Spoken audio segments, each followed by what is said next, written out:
Hello, friends. Chris Corsi here, president of Thrive Today, and I want to welcome you to the Relational Skills in Real Life podcast. Today's focus is on using our RCs to stay connected. That's right.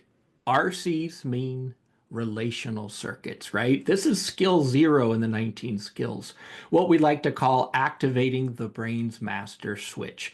So we're going to look at how learning skill zero can impact your marriage, your family relationships, your community relationships, basically each and every interaction you will ever have, including your time with the living God.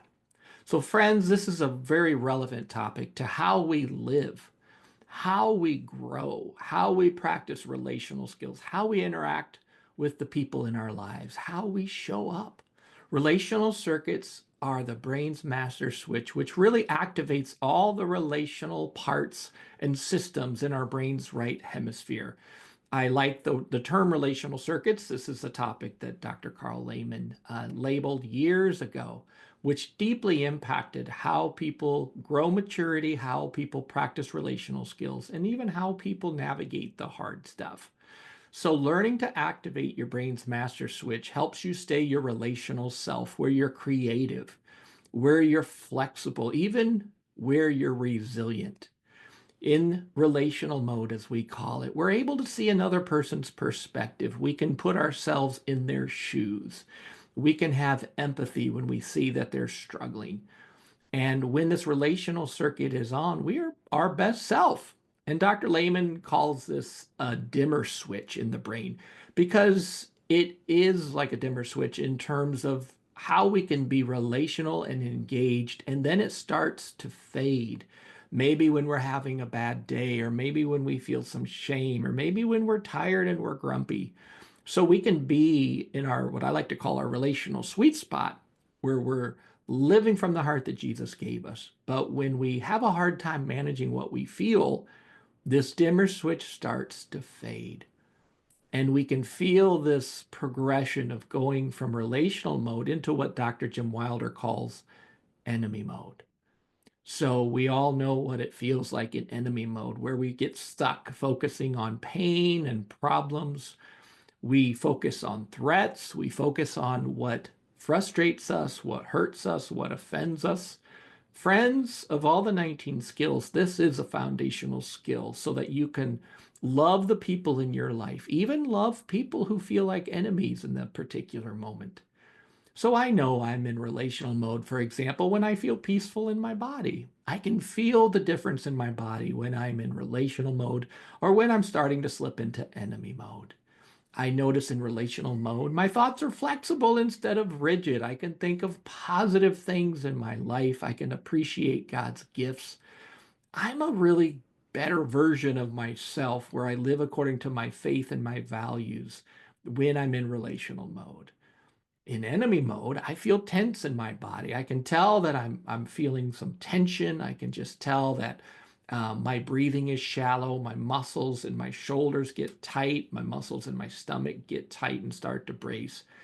You know what? When I'm in enemy mode, I have a hard time remembering the good stuff. I have a hard time remembering God's gifts in my life. In enemy mode, God feels distant or far away, even cold sometimes. And so we can learn to notice whether we're in relational mode, when we start to slip into enemy mode, and when we land in enemy mode.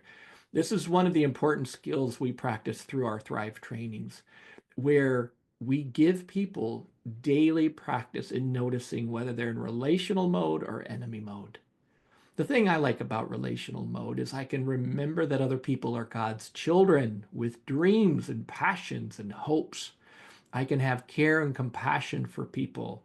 And in enemy mode, frankly, people feel like obstacles to my well being. I might see people as problems that I need to fix or I need to avoid. And you know what? That is not a fun way to live, because in enemy mode, we just feel like we're drowning. We feel like we're struggling. We get stuck in our pain. We get stuck in rigid thought patterns. It's not a fun place to visit for very long. So we can learn with a little bit of practice, not only to notice when we're in relational or enemy mode, but you know what? You can start learning when other people around you slip into enemy mode. So I can look at my friends and family members, and I can often tell by their face, by listening to their voice tone, by watching their mannerisms, whether they're in relational mode or enemy mode. You could go sit in a coffee shop and watch people interact. Who's in relational mode, engaged?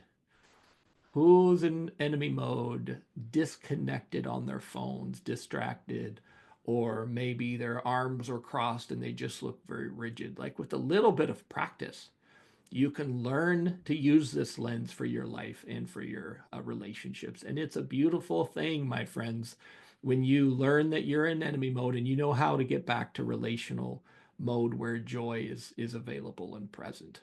So we have a very exciting testimony that I want to share with you from Thrive friend Randy, who shared some of his observation after joining one of our recent Thrive trainings, where he learned about Skill Zero. And Randy started to practice Skill Zero as he did all the exercises at Thrive.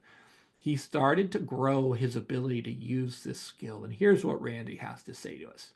He says, one of the most important things I have learned pertains to my mate, my relationship with Cheryl.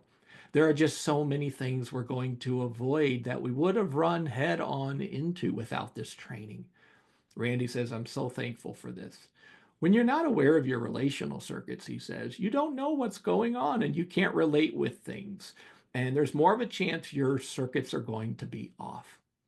But when you've practiced Skill Zero, being aware of your relational circuits and learning to keep them on, you have something you can grab onto in order to move forward in a positive way. We now have a common language and can ask each other, how are your RCs? We can then move into a more quiet and restful place. I love Randy's testimony here because how he's been using Skill Zero has shown up in his life, especially with Cheryl. And he's learned to recognize when he's in relational mode or when he's in enemy mode. And now Randy and Cheryl have a language. They understand that being in enemy mode is not going to produce joy and peace. And recognizing when they're in relational mode, they're able to show up and live from the heart that Jesus gave them. And so this is the reason why every training track at Thrive really bolsters people's ability to notice their brain and if they're in a trainable state. Because what we've learned doing these trainings is when people are in enemy mode, they're not in a trainable state to learn new skills and practice to strengthen relational skills. And so we've noticed giving people a few minutes an opportunity just to practice Skill Zero and use Skill Zero really impacts what people are going to get from the exercise. I can remember in our early trainings, you could watch people build joy and you could tell who's in relational mode and who's in enemy mode. Because when you're trying to build joy, it feels forced. When you're in enemy mode, it feels fake. You don't feel like you're present. You just feel like you're following some instructions that feel very strange. And people wouldn't get as much out of the training as long as they were in enemy mode. So learning Skill Zero really brought a lot of value to what people get out of the training so that they can show up and be their best self. And another thing that's helpful about doing something like a Thrive training or practicing our resources is repetition. So it's through repetition that you're actually training your brain to learn a new skill. It takes a lot of practice. It takes a lot of interacting with other people so that your brain starts to learn how you feel in relational mode and how you feel in enemy mode. And it's quite a contrast. When that dimmer switch is on, the lights are on. You can see, right? You can interact. You can show up when the lights are off and they go dark. You can't see and you stumble around and you end up bumping into things and bumping into people in painful ways. And so part of learning to live relational and use Skill Zero is we recognize when turbulence hits, we pause, we take care of ourselves to get our relational circuits back on. It's kind of like the rules or the advice that we often hear when we're on an airplane. When there's turbulence and those oxygen masks fall, you put those oxygen masks on yourself first before you try to help the people around you. So this is very wise advice for living relationally with your relational circuits on. Your job is to get your relational circuits on before you interact with people and you learn the art of pausing when you notice you or someone else is in enemy mode. Say, hey, could we take a moment? I need a breather. And so you learn to use your personal style and language to care for yourself and care for other people. Because frankly, trying to talk when we're in enemy mode or other people are in enemy mode is not going to go well. It's like driving in traffic the traffic lights are off, right? People are going through intersections, they're going to be bumping into each other, and it's just going to be a catastrophe. So learning skill zero changes everything. And Dr. Warner and I came up with this word that we use in our Four Habits books called cake. And cake is a way to recognize if we're in our relational sweet spot or if we're in enemy mode. And cake stands for curiosity, appreciation, kindness, and eye contact. So in relational mode, I'm curious. I can feel some appreciation. I want to be kind. And I look people in the eyes. Whereas in enemy mode, we lose all curiosity. We don't feel appreciation. We don't really feel like being kind. And we don't necessarily look people in the eyes unless we're giving them the death stare. We all probably experience that. So just using the cake steps really helps us to get really good at noticing, am I in relational mode or am I in enemy mode? And I wrote a book called The Joy Switch, which is really about skill zero. I call the relational circuit system, I call it the joy switch, because when the system is on and running, it's easy to build joy. It's easier to build joy. When it's not working together and we're in enemy mode, joy feels very elusive and unreachable. And so in the joy switch, I also talk about the peace check, which is a way that we can learn to check in with our body, because relational mode as well as enemy mode will show up in your body, which is your brain's canvas. So we get really good at living in our body with joy and with peace and with shalom.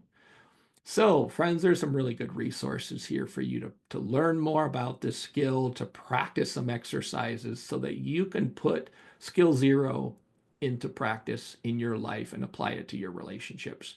We also, in addition to the Joy Switch book, we have a Joy Switch webinar that's really helpful so that you can learn more about this and get some more teaching and practice about skill zero.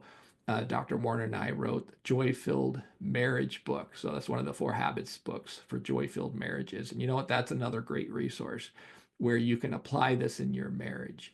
And of course, on our website at thrivetoday.org, we have a Skill Zero page. If you go to the 19 skills, click on Skill Zero, lots of resources, lots of good information.